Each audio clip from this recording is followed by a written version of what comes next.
บรมโคสาเนี่ยทำบรมโคสาเนี่ยมันเป็นอย่างไรนะวันนั้นก็วันพระที่แล้วนี่ก็ว่าจะเอาเทศนาในวันพระพอดีเนี่ยมันมีศรัทธาญาติโยมต่างวัดนี่มันก็เอาทำนะเกี่ยวกับการไปหาคนตายเนี่ยเอามาแต่งก็เลยได้เทศธรรมก็มาได้เทศนาธรรมบรมโคสาธรรมบรมโคสานี่ก็เป็นเรื่องราวของกันที่ว่าเราต้องระลึกถึงคุณของมารดาบิดาเนี่ยเป็นเรื่องที่สำคัญวันนี้ก็จะได้เอาธรรมเนี่ยนะธรรมบรมโคสาเนี่ยเอามาเทศนาต่อไปนะโมตัสสะภะคะวะโตอะระหะโตสัมมาสัมพุทธัสสะอิตังสัทธาเจตวันเด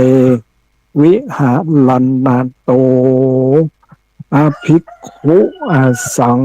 โฆปุตสันนาโตสาปะอัตตาจาลา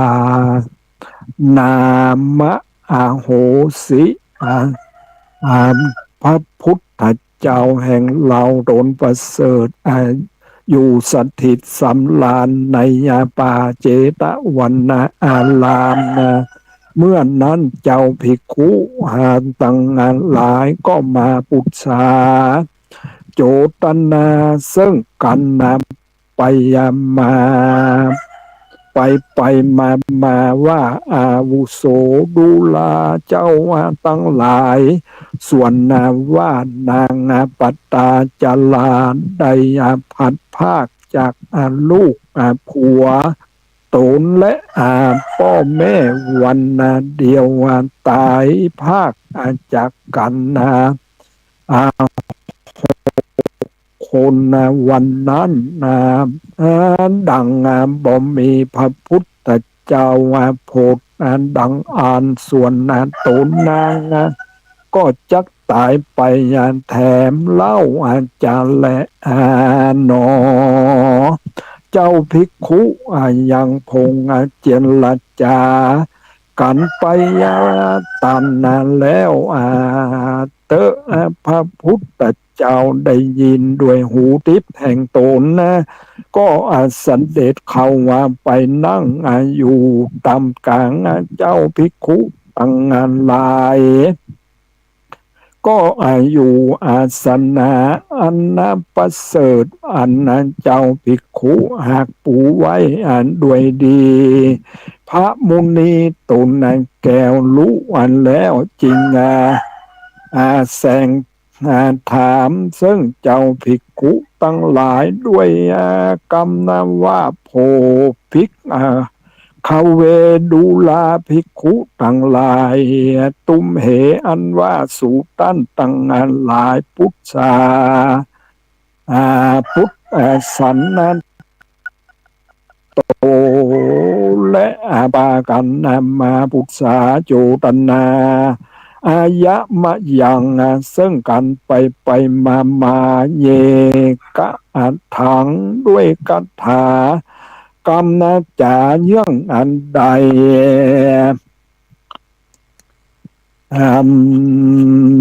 และไปตันแล้วเตื้อหันกูพระตถาคตมาจวนเสียลวดยังอยู่นิจาตะตาในกันละนั้นเจ้าภิกขุตั้งอันหลายก็ย่อมือวายว่าอาคาแด่ข้าแก่พระบาทสัพพัญญูผู้ข้าก็ปุษสาโจตนาซึ่งกันไปมาด้วยเรื่องนางปัตตาจลาอันมีพ่อแม่ลูกผัวพี่น้องหากตายวันเดียวกันดังว่าบ่มีพระพุทธเจ้าโพธิส่วนตนนางก็จัก มวยมอดมอลนาไปแต่ที่นั้นพระพุทธเจ้าก็แย้มไขหัวน้อยนึงแล้วจริงกล่าวเป็นกุลุกาแก่เจ้าภิกขุตั้งหลายเป็นคาถาว่าหันตาอาหันตะอันโตภิกขุดูกันลาภิกขุตั้งหลายนางปตาจาราผู้เป็นทุกขเวทนากับอันด้วยลูกผัวนั้นบ่เต้ามีในกาละบัดนี้บ่มีนา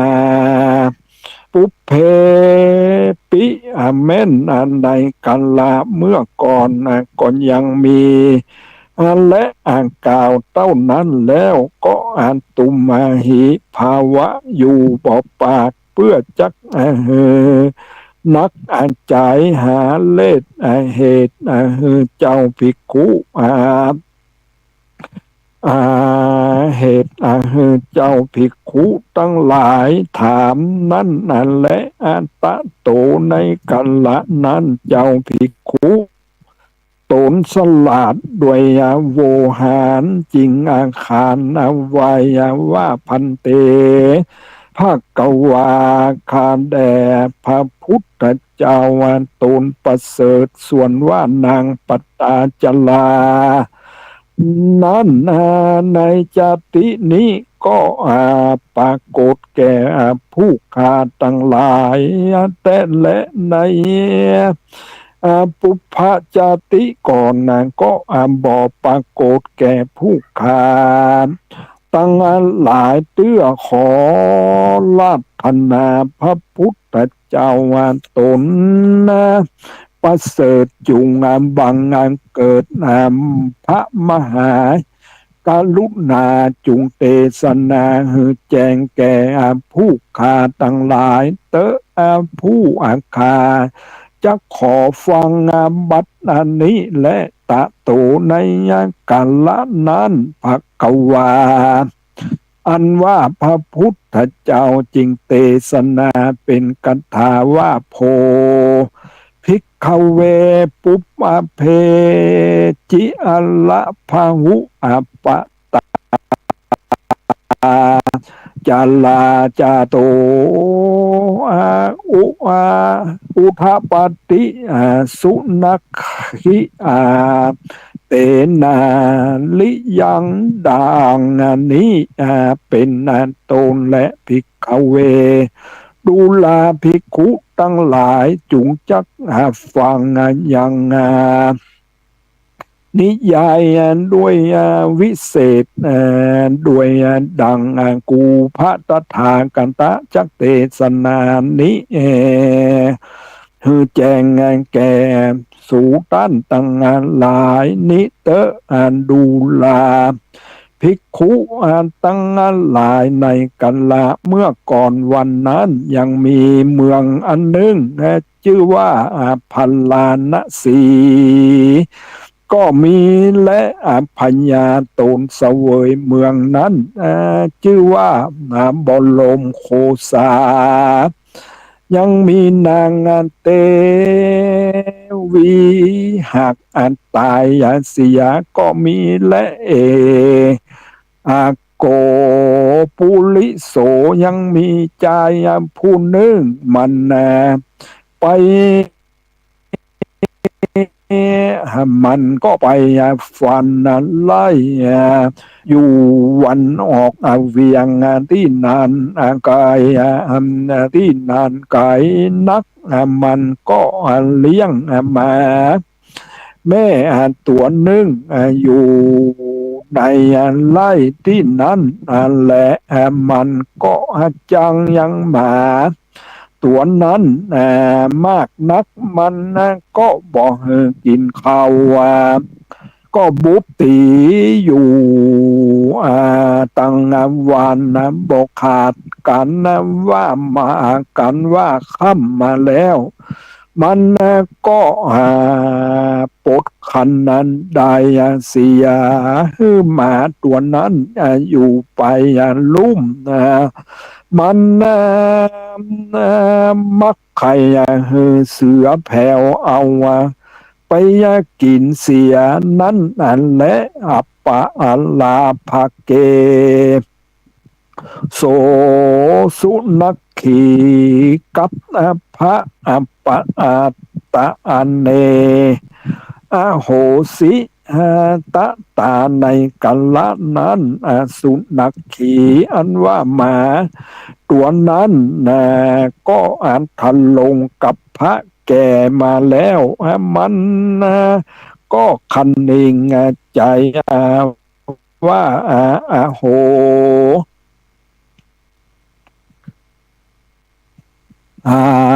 วัตตะโอยหนอเจ้ากูนี้ก็เป็นจังตนกูเหลือใจสัตว์ในในอัลสัตว์ในกาในโลกานี้จักทุกเป็นดังกูนี้ก็หาบทใดเป็นบ่หาบทใดเสียแต่นอเขาจังกูก็บอกกินสักวันโตดกูก็บ่มีสั่งสักสิ่งแต่ว่ามาบุบตีกูอยู่ใจบอกขาดสักวันบัดนี้กับพระกูก็แก่มาแล้วดังว่ากูประสูติลูกกูในไล่นี่เจ้ากูเตี้ยงว่าจักขาลูกกูเสียจะและมากูจักไปหาที่อันกวนประสูติลูกกูเตอะกันว่ามาตัวนั้นคันหนึ่งใจดังนี้แล้วก็อันนี้ออกไล่ไปไกลนักก็ไปหันดอยตีหนึ่งมีผาสามก่อนมาประชุมกันมีเงิมอันดีมาตัวนั้นก็เล็งเรียบเล็งดู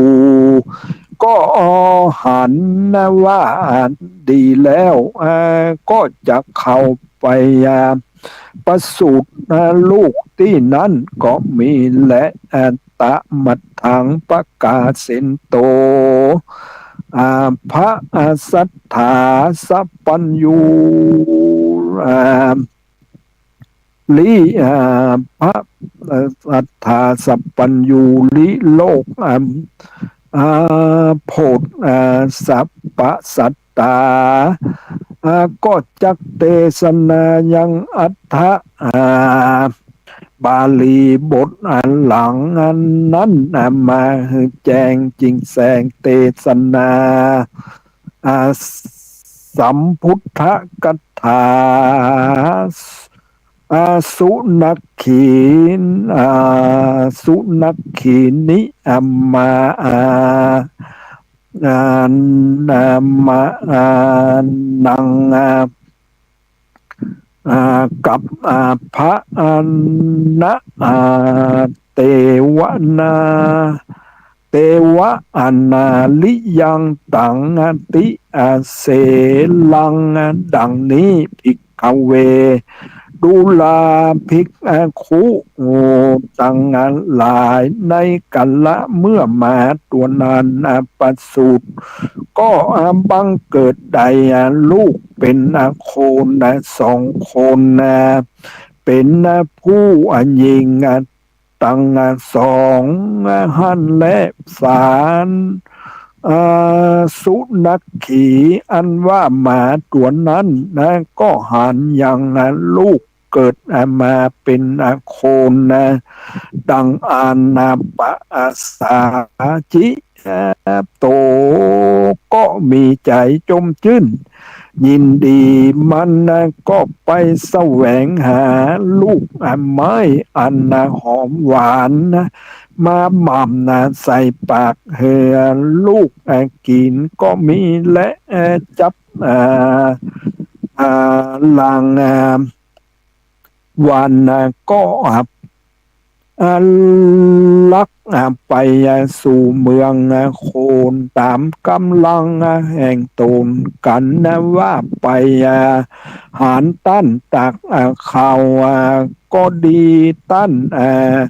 สัตตุมนะเสียก็ดีตั้นเอามาตัวอื่นนะก็ดีโซส่วนสุนัขขี่ตัวนั้นก็งาบขบลู่เอามามามนะใส่ปากลูกโดนแม่นว่าหันต้านตากเสื้อผ้าไว้ก็ลักเอามาปกโหมลูกตูมก็มีและโซส่วนอันว่าหมาตัวนั้นก็รักษาลูกตูนนะจุวันจุคืนนะใจตลาดต่อเตาอายุนางตังสองได้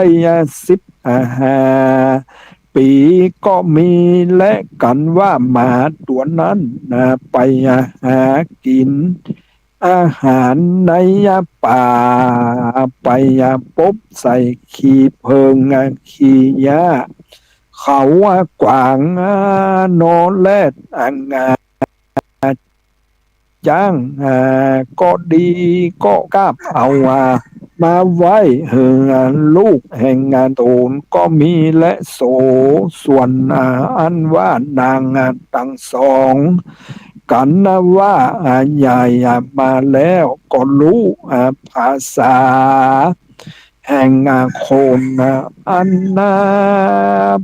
ห่มผ้าตุ้มผ้านุ่งผ้าเป็นดังภาษาคนมาแล้วก็ปากันเอาจ้างเขากวางนอนแลดขี่เพิงขี้ยะเขาไปสู่บ้านสู่เมืองก็ขอแลกเอาซื้อเอาเสือสาดหมอนสลีนอนผ้ากางสุดสาดสับปะเครื่องครัวนอนของกินบัวละโพกตั้งมวลก็เอามาไว้ที่อยู่แห่งตน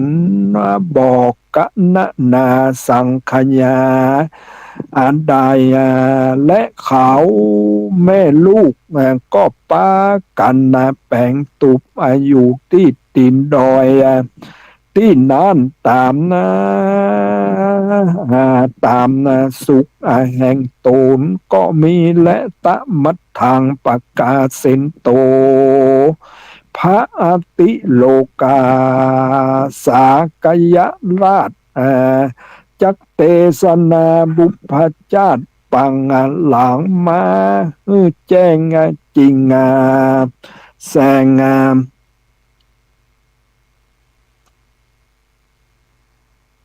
เตสนาเป็นอภิสัมพุทธกัตถาว่าเตวนาลีติสวาเนนะเมลันนโยปลัมโคสาดังนี้ภิกขเวดุลาภิกขุทั้งหลายตัตตาในกาลนั้นยังมีผ่านเนื้อผู้หนึ่งมันก็จะเดินแอวป่าเพื่อแสวงหา เนื้อในป่าก็มาลอดมาถึงดอยอันที่มาอยู่ก็มาหันใส่นางทั้งสองมันก็ลืมสติโสมเสียมีมืออันป่ามีมืออันเป่าเหตุว่าปืนลุดออกจากมือไปลวดลืมสติก็ลืมที่เสียบ่รู้หนไตหนเหนือเหตุว่าได้อาหารนางทั้งสองพี่น้องงามเหลือตาพันลืมสติโสมเสียเพื่ออ่านและกันว่ามันตั้งสติได้แล้วก็คนึงใจว่าวันกูไปลอดบานแล้วกวนกูจักไปไวสาพญาเจ้าเมืองมาเอานางทั้งสองนี้ไปเป็นเทวีดีแต่และกันว่าคันเองใจดังนี้แล้วก็เกิดดังนี้แล้วก็กดหมายไว้แล้วหนีไปด้วยลำดับข่าวต่างก็ไปถึงบ้านแห่งตนแล้วก็ฟู่จากับด้วยลูกเมียแห่งตนว่ากูปี้ไปหานางตั้งสองพี่น้องยังกลางป่าที่นั้นงามเป็นดังเทวดาอันอยู่จันฟ้าปุ้นอันและนาว่าอันวันพุกพี่จักไปไหว้สาพญาเจ้ามาเอาเป็นเทวีเสียก่อนและนาสาละติญาในคืนนั้นโสราชาอันว่าพญาเจ้าเมืองก็หันนิมิตถ้าฝันว่ายังมีชายผู้หนึ่งก็นำเอาแหวนคำส่งกวงมาถวายพญาก็รับเอาพอดูก็เป็นแก้วแต่ธรรมชาติเป็นแก้วแต่ธรรมดาแก้วลูกนั้นเป็นแก้ววิเศษมีก้าแควนแปลงบ่อซัดบ่อแห่งซักแห่งซักสักแห่งตามปิ้มแปงธรรมดาในแก้วลูกนั้นมีวันนะบ่อส่องแจงไปไก่ซ้ำแตกสว่านในบ่อสายส่องแจงพญาจึงเอาแก้วอันดีมาซุปนิ้วกุลีก่อนแก้วลูกอันนี้ซ้ำแควนงามยิ่งกว่าเก่าอันว่าแก้วแหวนกวนอันว่าแก้วแหวนกวงนึ่งนั่นเล่าบอดีกันพญาเอาซุปนิ้วกุลีก็ลุหลุดปาลุหลุดปราสาทลงไปลุ่มปัทวีลวดสลอดลอดเข้าดินไปพญา เจ้าก็ซ้ำจำนะคนคุดคดเอาไหนก็บดได้พญาก็สะดุ้งตื่นก็ตกใจกลัวว่านิมิตอันนี้นากูบ่หอนได้หันมาก่อนรู้ว่ามันจักเป็นเหตุสันใดแก่กูนันจาอาตะอาญาพญาก็คันนิงใจดังนี้อยู่ใจกันว่าแจงมาแล้วพญาก็ออกไปเรียกเอาหมอโหรามาถามยังเหตุนิมิตฝันยังไปตามนั้นแล้วเตื้อยำนึ่งก็มีพานเนื้อมาปรากฏในปราสาทก็มาขับไว้บอกกิยาอาการอันกล่าวที่นั้นพญาก็มีใจบานจื่นยาวเพราะว่าจักไดนองนาวกอดคอนางจมจูบแก้มและย้ายแย้มคางกัดดางลืมสติโสมเพราะว่าเป็นดังโคนบาฝูงหมูตาสาตาสีข้าลงตั้งในและนอกก็ปากันเยอะเยาะเลาะเยอะเยาะหลอกเลนไขหัวว่าพญาเราเมาบาเพื่อว่าตัณหามีมากเพราะว่าได้ยินเปิ้นมาว่ายาสาว่านางงามสองพี่น้องอยู่ป่าเต้าวันนั้นก็ว่าใครใดกันว่าใดหารรูปอนอไทยนางงามสักปันใดก็เหลือกว่านี้ก่อนนั้นแหละเมื่อนั้นคนตั้งหลายก็จริงปากันไข่หัวพญาจนน้ำตาป้อนยาก็มีแหละโสลาจาอันว่าพญาก็ปิติก็มีสิเนหาลักกับด้วยนางทั้งสองก็มีตัณหาวุมายเต็มตนมีใจเววนยะยาวเต้าจริงเปล่าอาชญาไปว่าเสนาในเสนานอกเปล่าตามทุกของดาวปัจจาจัดกัน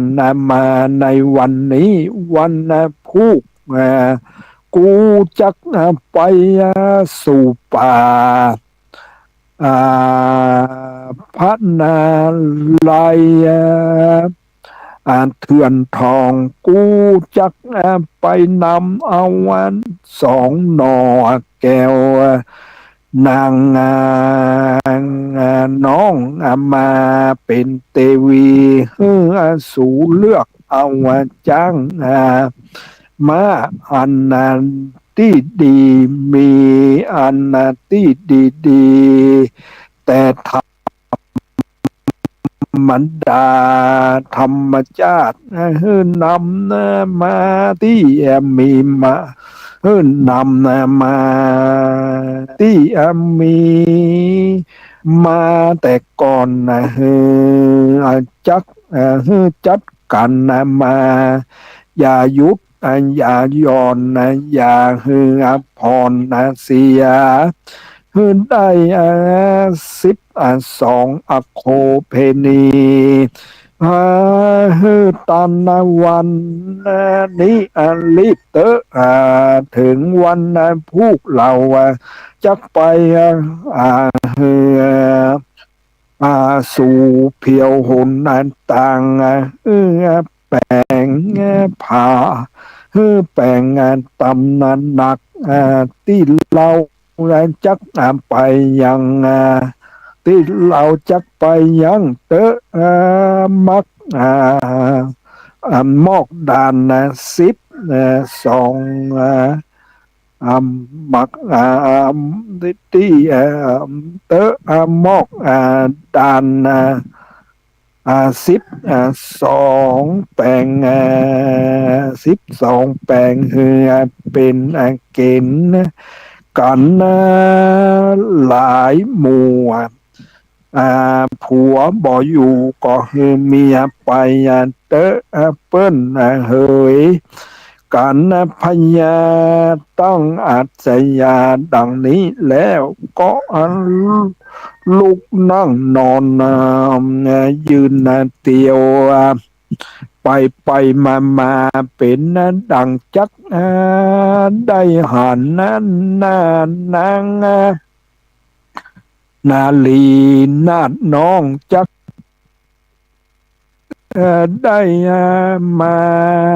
ร่วมห้องหอคำแห่งงานต้านแต่และนาละติยาในกลางคืนนั้นลุ่งแจงมาแล้วดาวตูนแก้วอัลลาจาก็เรียกหามายังเสนาอาทิบดีตีกองร้องเปล่าเจ้าเมืองมาพร้อมการคณะสังขยาได้12โคเพนีแล้วพญาก็คืนขี่จ้างแก้วมหาใจเสด็จไปด้วยจัตุลังคะเสนาก็เข้าไปสู่อลัญญาปากกวาง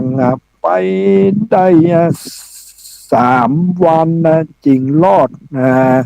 ที่อยู่ยอดนางงามนางงาม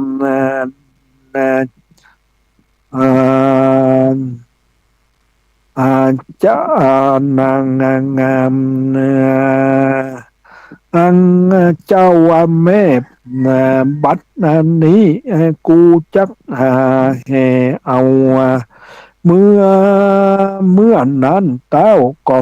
โคนตั้งหลายแปลงสนามตั้งทับอยู่กลางป่าดงที่นานหันแล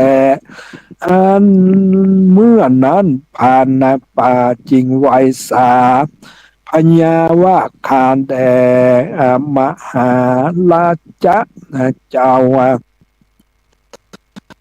ผู้ข้าขอไปก่อนเพื่อกวนนางทั้งสองหนีเสียที่อยู่ข้ากลัวพระจอมไตรบทใดเอามาเป็นเมียมิ่งแก้วเตรียมคิงผู้ข้าขอเอาลิปนไปตัว300ไปลอดสาละวานไปเลาะไปลักสาละแวงแวดเฝ้ากวนนางนอนเนา6อันนี้ไปพญาจริงกาว่าดีแต่และต้านจุงไปก่อนเราเตอที่นั้น พญาพระอาทิตย์นั้นผ่านป่ากับคน300ก็ปากันไปพกทอมนันทาก้อยดูนางสลีบุญจูพี่น้องก็ได้ยินเสียงปิ่นพัดกองโหรีก็มีกองเนืองนั้นตัวต้องดอยดงนวลอนงนวลอนงนาดน้องก็อ่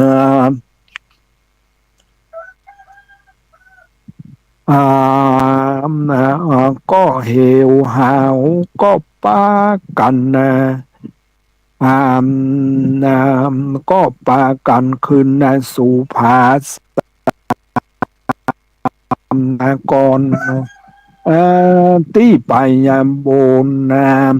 พันป่าก็คนแวดและเอาไว้รักษากันพญามาลอดแล้วก็พญามาลอดแล้วอันนาที่อยู่ตูนแก้วอันนางสลีปวดตองพญาก็หันที่อยู่ตีนอนอันนาป่าวตามผ่านบอกเล่าจุอันเมื่อนั้นพญาก็หันพันป่าเหลียวมาพญาก็เข้าไปกายก็หันใส่นางนาฏไทยอาลีอยู่บนนั้นดอยพันป่าก็ว่าขอพระเจ้าฟ้าจุงกอยขึ้นไปขึ้นไปตนเดียวพระบาทก็น้องเน่านวดเน่าเอาสองน้อยนาดลงมาตามกวนจานและนาที่นั้นนางแก้วก็เหือนางแก้วก็หนีลิอยู่หลังผากันหันพญาขึ้นมาก็ร้องให้เอานาแทบเอาหน้าแนบแทบติดกับนาพญาก็เอามือขวากำนางกอดนางแก้วยอดหัวใจแล้วจริงเรียกจ๋าว่าสลีกัญญาเหยน้องนาดเจ้าอย่าลำบากอันนั้นได้อย่าตกใจว่าตกใจว่าว่อนตำใจคุณมัวมองเจ้าสายสมอนน้องนาดจุงปากรอปี้สักกรรมเตอปี้ก็จักกึดใจถึงเมียของจักกึดใจเมียขอนนาดน้องจริงขอจริงเข้ามาสู่ห้องอลัญญานางจุงปักจากับกูปี้ยาลิบลิอัมพังปี้ก็เดินทางมาหลายโยชน์กูปี้ก็ของโสดบ่มีเมียเป็นได้เสียก็เอาได้มาหันน้องนางนาดท้าย พี่ก็ใจดีพี่ก็จักขอเอานางเมื่อเป็นเมื่อไว้เป็นเตวีอ่จอมมณีน้องนาฏยาขยาดเก่งหัวเจ้าตุนหัวจุงเบนมาหากูพี่เตอะนางแก้วแก่นไทยไปเสวยเมืองขอจอมนามาหากูปี้เตอะก็กูปี้นี้ก็หากเป็นพญา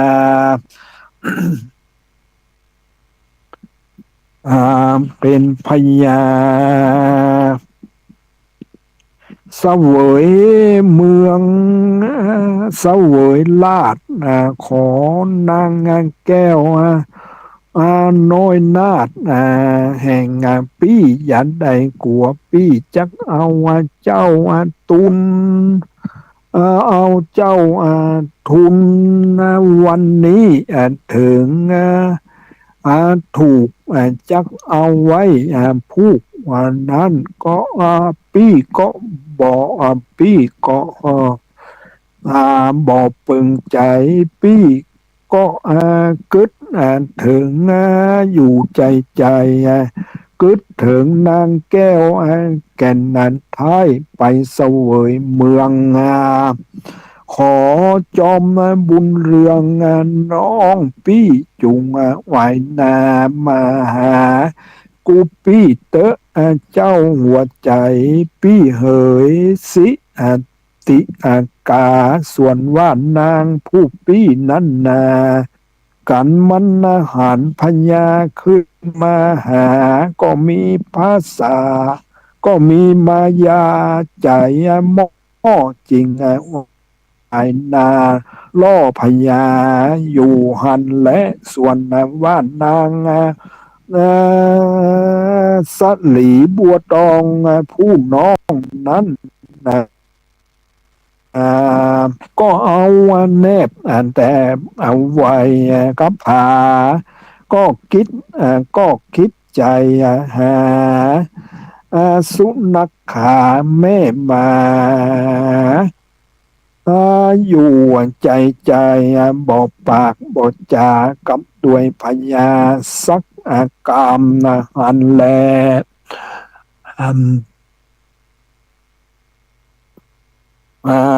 ส่วนว่านางเจตกาผู้พี่ก็ปากจาล่อกับพญากรรมอันนั้นจักปอหูนางผู้น้องนั้นก็มาบ่มีและพญาก็จักเอาแขนนางบวชตองผู้น้องกอดไว้กับอกแล้วก็จุบโยมโดมแก้มใหญ่แย้มแล้วจริงเจียนละจาว่าสลีกันยาเอ๋ยนางน้องรักพี่จ้าพี่ชื่อน้องนางว่าดังลือจายอดเสมอตาที่นั้นนางสลีกันยาบอกพญาว่าสลีบัวตองก็มีและโกจิบังพ้องว่าเปแม่นางเป็นมาเป็นผู้ใดจะใส่ชื่อเจ้านั้นจะปริหาละโกก็แกว่ายังมีกิกะลิผู้นึ่งมาหันนางจิงกาวาสลีบวชตองเฮยเจ้าปี้สั่งและมาว่า อ่ดูงามนะยิ่งเหลือคนนะพี่บ่มีเอาละวันนี้ก็อ่าบ่มีนะโปกโขนกันว่าพี่เป็นคนนะบ่ได้นางมาเป็นเมียแทบคางไว้อยู่สร้างงานนอนในกูปี้ก็บ่ยอมใจายและนาแม่นว่าตายอ่าเอตากูว่าพี่ก็บ่หลับได้หันหน้ามึงนางแล้วเหมือนน้าดังบทตายนั่นแหละเพราะเหตุนั่นจริงรู้ว่านางสองสลีบวชตองเพื่ออ่านนั่นแหละอันนี้วันนี้ก็เราอ่าใกล้เวลาแล้วคือว่าอันนี้เรื่องนางไอ้เนี้ยพญาก็ไปแหนเนี่ยได้หันนางเนี่ยตามพรานป่าแนะนำก็ไปได้เอามาแล้วก็เอามาเสวยเมืองอันนี้เป็นพระล้ำทำบรมโคสาเนี่ยเทวเรื่องราวของมันเนี่ยจะเป็นอย่างใดในภายหน้าก็อะไรอันนี้วันนี้ได้มาถึงตอนนี้ก็เอาอะไรก็เอาต่อในอ่าวันอังคารหน้าอันนี้เป็นเรื่องราวของอ่าบรมโคสาคือว่าพระพุทธเจ้าของเราเป็นพญาบรมโคสาแล้วได้เนี่ยเรื่องเนี่ยนางไปได้อ่าเนี่ยแอมเอามาเป็นเมียเนี่ยอันนี้เป็นเรื่องราวของนางคือว่าเรื่องราวของธรรมบรมโกษาเนี่ยจะเป็นอย่างใดในภายภาคหน้าเราก็ฟังต่อนะวันนี้ก็พอสมควรกับเวลาแล้วก็ขออนุโมทนากับพระครูวิสุวัตพระครูปริยัติและท่านผู้ฟังทั้งหลายก็ขอให้มีความสุขความเจริญโดยทั่วหน้ากันขออนุโมทนา